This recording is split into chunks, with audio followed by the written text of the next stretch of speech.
No, my God. Ruidoso, New Mexico is drowning. What used to be a calm, peaceful mountain village has turned into a full-blown emergency. Flash floods have taken over the streets, homes, and lives of the people living there. It happened so fast, no one saw it coming. And now, the entire country is asking, how did this disaster happen so suddenly, and what's going to happen next? It all started on what looked like an ordinary summer afternoon. The sun had been shining just hours before, and families were out running errands, grilling, or simply enjoying the quiet of the day. But then, almost without warning, the sky began to change. A thick wall of clouds rolled in, dark and fast, swallowing the sunlight in minutes. It was like someone had flipped a switch from clear blue to menacing gray. Then came the rain. Heavy sheets of water began pouring down like a curtain, drenching everything in sight. You couldn't see more than a few feet ahead. The streets turned slick, visibility dropped, and thunder cracked in the distance like a warning shot. But this wasn't just a typical summer storm. No, this was something much worse. This was a collision of nature's fury, fueled by recent trauma to the land. Just weeks earlier, the South Fork wildfire had torn through the region. Forests were scorched, hillsides were left barren. The earth, once held together by roots and vegetation, was now loose, raw, and vulnerable. With nothing to anchor the soil, the land had become a ticking time bomb. And then came the second blow, a sudden, massive burst of rainfall, up to 2.5 inches, slamming the area in less than 90 minutes. That kind of downpour would test any drainage system. But in Ruidoso, it was different. The terrain couldn't absorb the water. There were no trees to slow the runoff. Everything just slid. The rain didn't just flood the streets, it carved new ones. Small creeks became raging rivers in minutes. Mud and debris surged downhill, tearing through anything in their path. Cars stalled, homes flooded, people scrambled for safety. It wasn't just a weather event, it was a perfect storm born of fire and water, one feeding the destruction of the other. And in the middle of it all, the town of Ruidoso, already bruised by wildfire, now found itself drowning under the weight of a flood it never saw coming. You see, after a wildfire, the land becomes what scientists call hydrophobic. That means the soil can't absorb water like it normally would. The fire burns away the trees, plants, and roots that usually hold the earth together. So instead of soaking into the ground, the rain just rolled right over it fast, dangerous, and completely out of control. And with Ruidoso's hilly landscape, that water rushed straight into neighborhoods and streets, turning into powerful flood waves. As soon as the flooding started, emergency services jumped into action.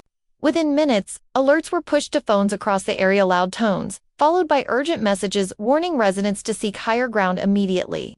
Local police and fire departments mobilized, but they knew they'd need backup. Calls went out across the region, and soon, rescue teams from neighboring towns were rushing toward Ruidoso, headlights cutting through the storm. But even the most seasoned first responders weren't prepared for what they saw. By the time they arrived, the situation had already spiraled out of control. Roads that had existed just hours ago were now rivers churning with mud, tree branches, and debris. Entire neighborhoods were cut off. GPS systems failed to recognize streets that were now underwater. It was as if the entire layout of the town had been washed away. Families were stranded inside their homes, some on rooftops, others waving flashlights or bed sheets from upstairs windows, please, for help, drowned out by the roar of water and the beating rain. For many, there was no time to pack or prepare. Just minutes stood between safety and danger. Some had to break windows to climb out. Others carried their children above their heads, wading through waist-high water in pitch darkness. Rescue crews launched inflatable boats into the flooding, navigating between submerged cars and floating trash cans. What used to be familiar residential streets now looked like canals. In the sky above, helicopters circled spotlights, scanning backyards, rooftops, even treetops for any sign of movement. Every second counted. Every delay could mean the difference between life and tragedy. It was chaos. Raw, overwhelming chaos. But even in the worst moments, there were glimpses of courage, neighbors helping neighbors, strangers forming human chains, and first responders risking everything to pull people to safety. The Rio Ruidoso, a gentle river that normally runs quietly through the village, had swelled up to 15 feet. It became an angry, raging force of nature. In some neighborhoods, like Hollywood, people recorded terrifying videos of backyards flooding, fences collapsing, and massive chunks of debris being dragged downstream. One video showed a hot tub floating away like it was made of paper. It was heartbreaking and surreal. So what exactly caused this flash flood? What made it so sudden, so destructive? Well, it wasn't just the rain. That was only the final trigger. The real story is a combination of multiple problems, each one making the next worse, like dominoes stacked too close together, waiting to fall. First, there were the burn scars from the wildfire. When the South Fork fire swept through the area, it didn't just burn trees, it destroyed the very structure of the landscape. The thick roots that once held the soil in place, gone. The underbrush that used to soak up moisture like a sponge, burned to ash. What was left behind was scorched earth, dry, brittle, and nearly useless at absorbing water. So when the rain came, it didn't seep into the ground, it bounced off it, like water pouring over pavement. But this rain didn't fall gently. It came fast and hard, nearly 2.5 inches in less than 90 minutes. That's more than the entire area typically sees in a week. The downpour was relentless, hammering the land like a waterfall dumped from the sky.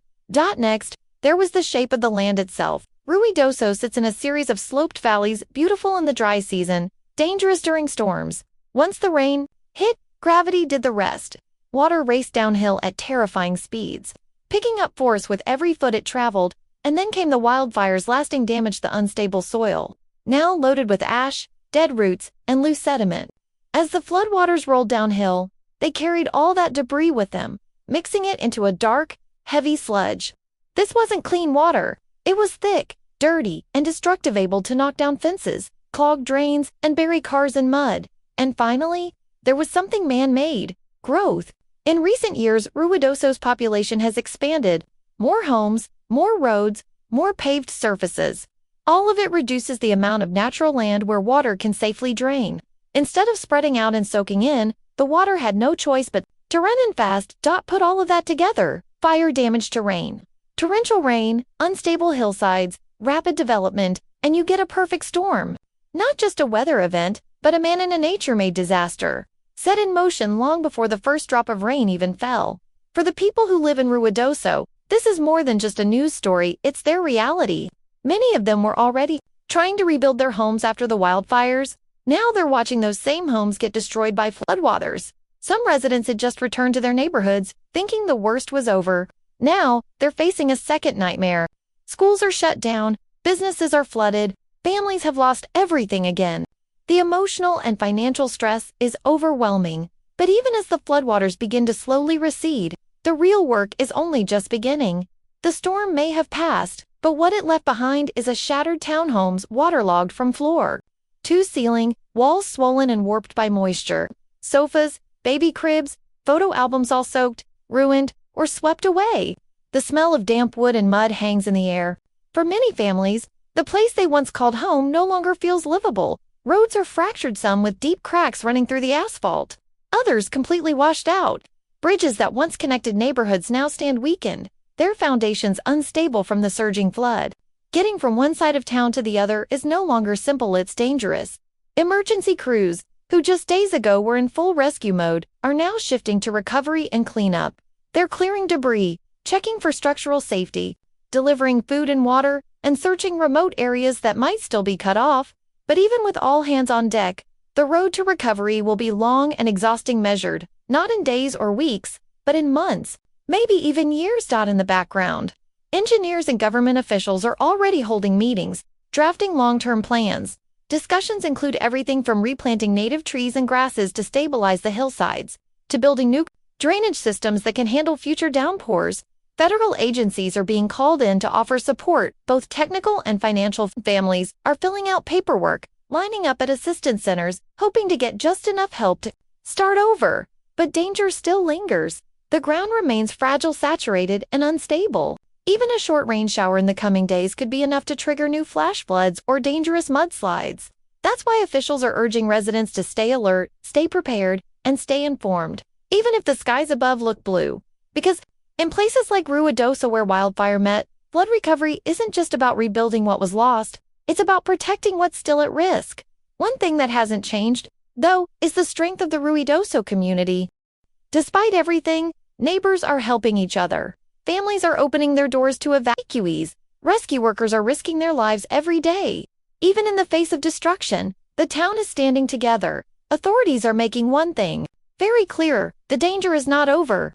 People are being told again and again, don't drive through floodwaters. Even large trucks can be swept away. The water may look shallow, but underneath it could be full of logs, rocks, sharp debris, or worse. The message is simple but serious. Turn around, don't drown. Stay safe, stay alert. So what caused the flash flood in Ruidoso? It wasn't one thing, it was the perfect storm. A landscape still raw from wildfire-damaged scorched hillsides, no trees to hold the soil. Then, a sudden burst of heavy rainfall more than 2 inches in under 90 minutes, striking land that could no longer absorb it. Add in steep mountain slopes and unstable earth packed with ash and debris, and you get a wall of water and mud, surging faster than anyone could predict. Nature hit hard, and it hit fast. How are emergency services responding? With courage, speed, and everything they've got. Firefighters, medics, police, local and regional teams, risking their lives to wade through rising waters, launching rescue boats in submerged neighborhoods, using helicopters to pull people from rooftops. Behind them, volunteers, neighbors, and community leaders are stepping up, helping wherever they can. It's chaos, but it's also humanity at its best. And what's next for the people of Ruidoso? Recovery. Long, painful, uncertain recovery. Rebuilding homes, clearing roads, restoring power and clean water.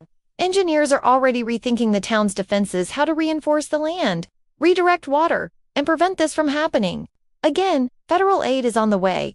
But beyond the broken bridges and waterlogged walls, there's something else rising. Resilience. This is more than just rebuilding. It's a chance for Ruidoso to come back stronger together. If you found this breakdown helpful and you want more updates on real-world events that affect real people, don't forget to like this video, subscribe to the channel, and share this story. Because in moments like this, every voice matters.